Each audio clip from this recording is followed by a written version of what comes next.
नमस्कार, स्वागत है आपका मेरी दुनिया में। कैसे हैं आप लोग? आशा करती हूँ बिल्कुल ठीक होंगे और मैं भी बिल्कुल ठीक हूँ। तो इस बार दोस्तों देवउठनी एकादशी के व्रत को कब करना है, इस बात को लेकर काफ़ी कन्फ्यूज़न है। तो आपके इस कन्फ्यूज़न का सॉल्यूशन इस वीडियो में आपको मिलेगा।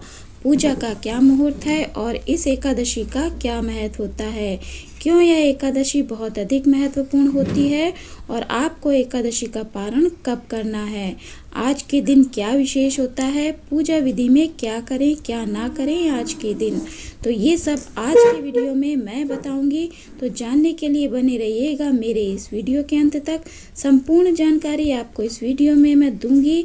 अभी तक अगर आपने मेरे चैनल को सब्सक्राइब नहीं किया है तो नीचे दिए गए सब्सक्राइब बटन को हिट कर दीजिए, बेल आइकन को दबा दीजिए, ऑल में क्लिक कर दीजिए, जिससे मेरे वीडियो के सारे नोटिफिकेशन आपको मिलते रहें।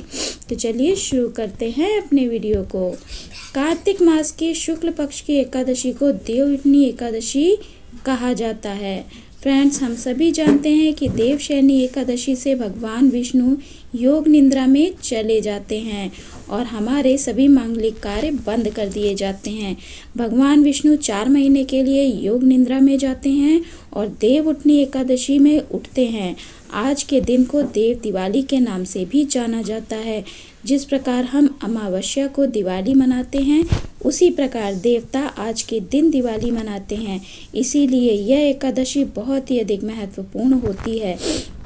यदि आप कोई भी एकादशी नहीं करते हैं तो आप इस एकादशी के व्रत को अवश्य करें। ऐसा करने से अनन्य एकादशियों का फल प्राप्त होता है। शास्त्रों में ऐसा लिखा है कि जिन कन्याओं की दंपतियों की कन्या नहीं होती हैं, उन दंपतियों को तुलसी माता का विवाह कराकर कन्यादान का फल मिल जाता है। तो जिस भी दंपति की कन्या नहीं है वह कन्यादान करके, तुलसी मैया का कन्यादान करके पुण्य अवश्य ही प्राप्त कर सकते हैं। कहीं कहीं पर आज के दिन माता तुलसी व भगवान शालिग्राम का विवाह कराया जाता है और कहीं कहीं पर पूर्णमासी को भगवान शालिग्राम व माता तुलसी का विवाह कराया जाता है। आज के दिन से सभी मांगलिक कार्य शुरू हो जाते हैं। शादी, विवाह, तिलकोत्सव, गृह प्रवेश आदि सभी कार्य शुरू हो जाते हैं। आज के दिन तुलसी विवाह करने से या तुलसी माँ का पूजन करने से भगवान श्री हरि और माता लक्ष्मी बहुत प्रसन्न होते हैं और आपकी सभी इच्छाएं पूरी करते हैं। आज के दिन आपको भगवान विष्णु को पीले रंग के वस्त्र, पीले रंग के फूल, पीले रंग के फल अर्पित करने चाहिए। आज के दिन मंदिर में जाकर जितना हो सके 11, 21, 51, 101, 108 की संख्या में दीप अवश्य ही जलाना चाहिए। ऐसा करने से कहते हैं भगवान शिव, भगवान विष्णु आपकी सभी मनोकामनाएं जल्द ही पूर्ण करते हैं। पूरे घर में सुगंध फैलाएं, इत्र छिड़कें, पूरे मंदिर में इत्र छिड़कें।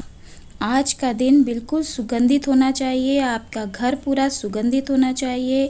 आप यदि कहीं बाहर देव स्थल में जाते हैं तो पूरा देवालय आपको सुगंध से महका देना है, इत्र से आपको महका देना है, क्योंकि माता लक्ष्मी को इत्र की खुशबू, सुगंध बहुत पसंद होती है। तो जितना आप सुगंध छिड़केंगे माता लक्ष्मी आप पे उतना ही प्रसन्न होंगी। आपको वो हर एक कार्य आज के दिन करने हैं जो आप दिवाली के दिन नहीं कर पाए हैं।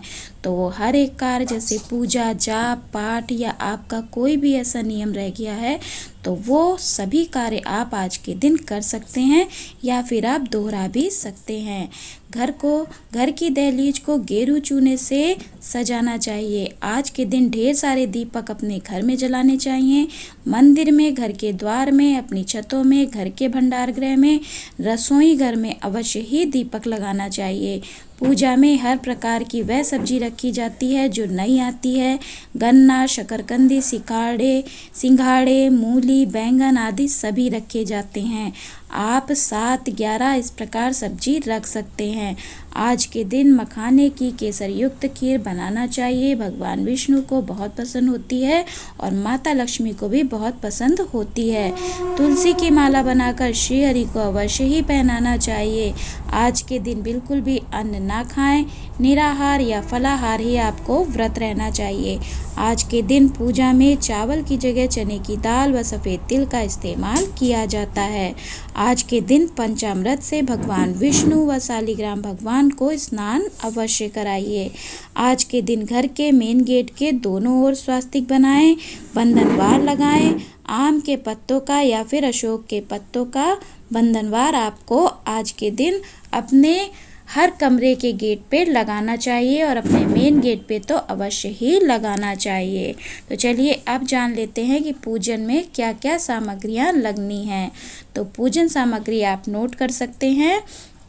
चंदन, पंचमेवा, पंचामृत, कपूर, देशी घी, गेहूँ, खील, गुड़, बताशे, गन्ना, बैंगन, सिंघाड़े, मूली, शकरकंदी, रोली, मौली, केरू, चूना या चौक, नई रुई या कपास, सफ़ेद तिल, फूल, फूलमाला, कलश, पान के पत्ते, आम के पत्ते, नारियल, फल, बेलपत्र, तुलसी पत्र, दूर्बा, तुलसी जी का गमला, शालिग्राम जी, गंगा जल, सुपारी, लौंग, इलायची, आंवला, चुनरी, श्रृंगार का सामान, इत्र, चांदी का या नॉर्मल सिक्का, शमी का पत्र, केला, चना और गुड़।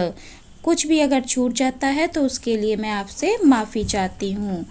तो पूजन विधि भी आप जान लीजिए कि किस प्रकार से पूजन करना है। सुबह के टाइम आपको सबसे पहले रंगोली बनानी है। ये रंगोली मेन गेट पर और एक अपने घर के मंदिर पर बनाई जाएगी। आपको किस तरह से रंगोली बनानी है आप इमेज में देख सकते हैं। रंगोली आपको गेरू व चूने से बनानी है। रंगोली में आपको वो सभी चिन्ह बनाने होते हैं जो माता लक्ष्मी से व विष्णु भगवान से रिलेटेड होते हैं, जैसे शंख, चक्र, गदा, कमल, अष्टदल कमल, तुलसी का गमला, आंवले का गमला, लक्ष्मी माता के पैर आपके घर में हैं, उन सभी के पैर, चांद, सूरज, देव भी बनाए जाते हैं। जैसा भी आप बना सकते हैं उसी प्रकार से आप बना सकते हैं। फिर आपको चौकी लगानी होती है साइड में, तो वो आपको शाम को लगानी है। अभी आपने केवल रंगोली ही बनानी है। अब आपको मंदिर के पास वाली रंगोली में सब्जियां रखनी हैं। जो रंगोली आपने बनाई है उसके ऊपर आपको सब्जियां रखनी है। सब्जियां आपको मैंने जो बताई हैं उतनी सब्जियां रखनी हैं। आप उससे ज़्यादा भी कर सकते हैं, कम भी कर सकते हैं। तो आपको सबसे पहले 1 किलो या 1.25 किलो गेहूँ रख लेना है। गेहूँ इतना होना चाहिए कि आप जिसको भी दान करें वह उसको पिसवा कर अपना पूरा एक टाइम का खाना खा सके। तो इतने गेहूँ आपको रखने हैं। फिर आपको सब्जियां भी उसी प्रकार से रखनी है। तो उसके ऊपर आपको सब्जियां रख देनी हैं। उनको सिंदूर से, अक्षत से तिलक करना है और फिर उसके ऊपर आपको एक थाल बड़ा सा रख देना है। इसके बाद आपको वो थाल रखने के बाद आपको उसको वहीं पे ऐसे ही छोड़ देना है। एक दीपक का इंतज़ाम करके आप वहाँ पे रख दीजिए और एक जल का लोटा आप उसी के पास में रख दीजिए। फिर शाम के टाइम आपको एक चौकी लगानी है। चौकी में आपको सभी देवी देवता को बैठाने हैं। चौकी में आपको कलश की स्थापना करनी है। शालिग्राम और विष्णु भगवान, माता लक्ष्मी या फिर राधा कृष्ण के विग्रह की स्थापना करनी है और अपने लड्डू गोपाल को बैठाना ना भूलें। फिर इसके बाद गौरी जी, गणेश जी की स्थापना भी करनी है। अब आपका गणेश भगवान का पूजन करना है। गौरा माँ का पूजन भी करना है। चंदन, रोली, कुमकुम, तिल, पुष्प, दूर्बा, पुष्पमाला, मौली रूपी वस्त्र, तांबूल फल, ऋतु फल, श्रृंगार, धूप दीप से पूजा करें। कलश की पूजा करें। इसके बाद आपको सभी देवी देवताओं का पूजन करना है। पूजन करने की सेम वही विधि है जो विधि आपने गणेश भगवान के पूजन में अपनाई थी। तो संपूर्ण विधि वही है। तो उसी विधि से आपको सभी देवी देवताओं का पूजन कर लेना है। आरती कर लेनी है, कथा पढ़ लेनी है। छोटा सा एक आप चाहें तो हवन भी कर सकते हैं, तो हवन कर लीजिए। अब इसके बाद आपको थाल के नीचे एक दीपक रखना है जलता हुआ। तो आप जलता हुआ एक दीपक रख लीजिए। सारे आपको दीपक जला लेने हैं। जितने भी दीपक आपने इकट्ठे किए हैं लगाने के लिए वो सारे दीपक आप जला लीजिए। वो सारे दीपक आपको घर के हर एक कोने में रखने हैं। सब जगह रेलिंग में, अपनी छत में, सब जगह आपको दीपक लगाने हैं। सभी देवी देवताओं के पास भी एक एक दीपक रखने हैं, तुलसी जी के आसपास, आंवले के आसपास आपको, और अगर आपने पीपल पतवारी बनाई है तो उसके भी आसपास आपको दीपक रखने हैं। तो खूब अपने पूरे घर को दीपक से सजा लीजिए, दीपकों के रोशनी से सजा लीजिए। फिर इसके बाद आपको जो आपने थाल रखी थी, तो आपको थाल के नीचे एक दीपक रखना है और आपको देव उठाने हैं, यानी कि विष्णु भगवान को उठाना है।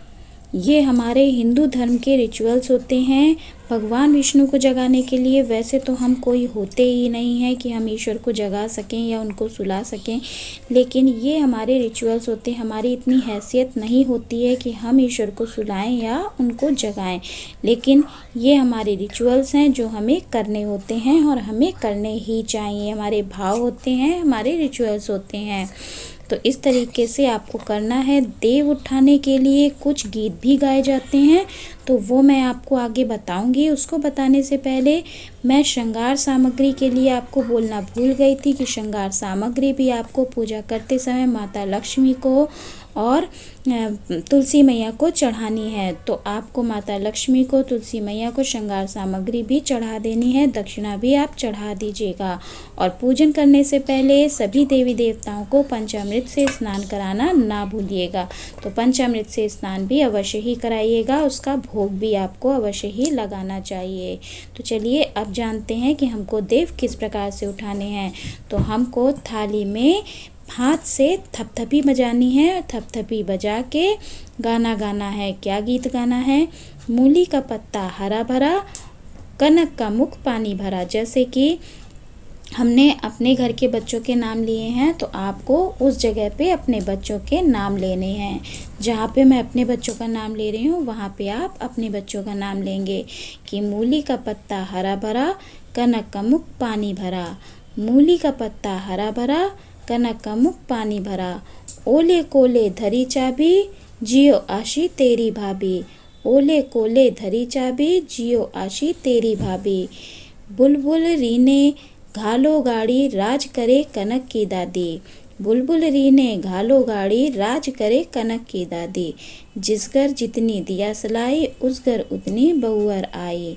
जिस घर जितनी दिया सलाई, उस घर उतनी बहुअर आई। इस घर जितने ईंट रोड़े, उतने इस घर हाथी घोड़े। जितनो खूटी टांगो सूट, उतने इस घर जन्मे पूत। जितनो खूटी टांगो सूट, उतने घर जन्मे पूत। उठ नारायण चल चना के खेत नारायण, मैं बोऊं तू सींच नारायण।